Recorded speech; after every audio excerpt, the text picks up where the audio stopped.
What is going on, guys? So today we're gonna have a pretty cool video. What we're doing is we're gonna take a look at Pyroboom's new 62mm rack, and it is built on their ATR chassis, their adjustable tilt rack chassis.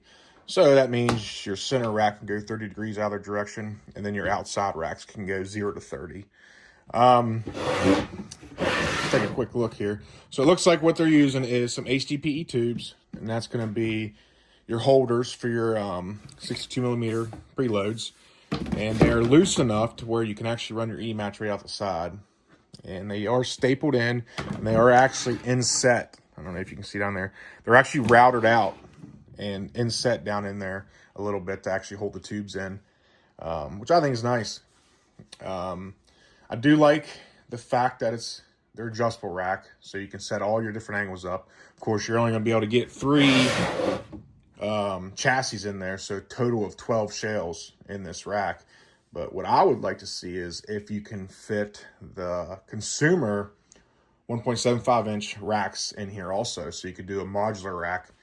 You could have some 62mm shells and some canister shells on the rack. That way you're not just stuck with 62mm shells.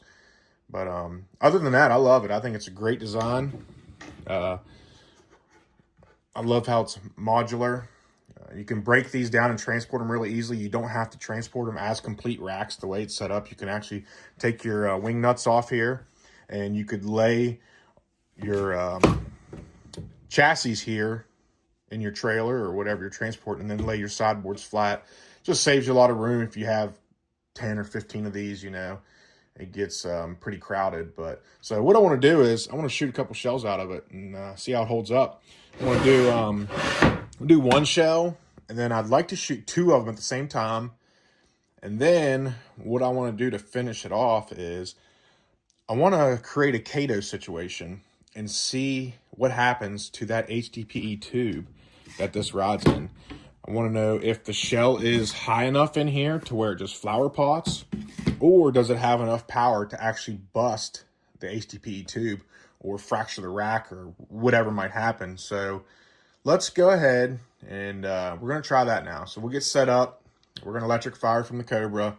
That way there's nobody around. And we're going to shoot a couple shells. And then we're going to Kato one of these tubes with a shell in it and see what happens.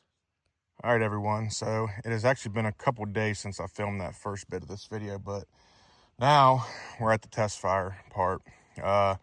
So what I was going to do is I want to fire a single shell.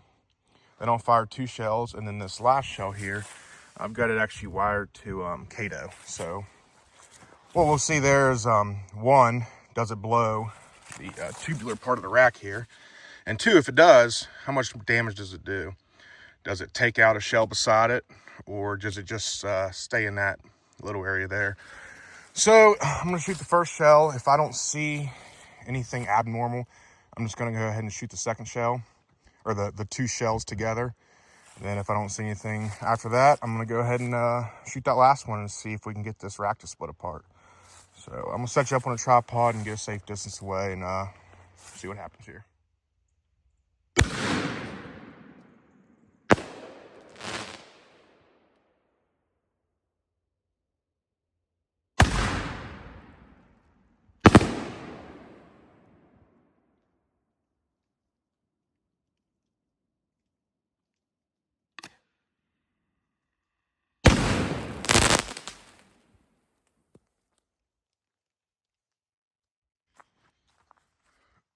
Alrighty, guys, let's see what happened here. So obviously we can see it did Kato that tube. The tube's sitting 10 feet away or so. That's what's left of that. But so far I like what I see. The rest of the bottom of the tube's in here. And it looks like absolutely no damage to the rack. So that's awesome. That's quite different than some of the other 62mm racks on the market right now. Most of them, whether metal or wood, would take on some kind of damage if you had a Kato. So just want to thank Eric from Pyroboom for sending this rack out for me to test. I did pay for it, so I wanted to do as honest as possible review on it. But thanks, guys, for watching. If you have any comments or concerns, put them down there in the comment section. Thanks again.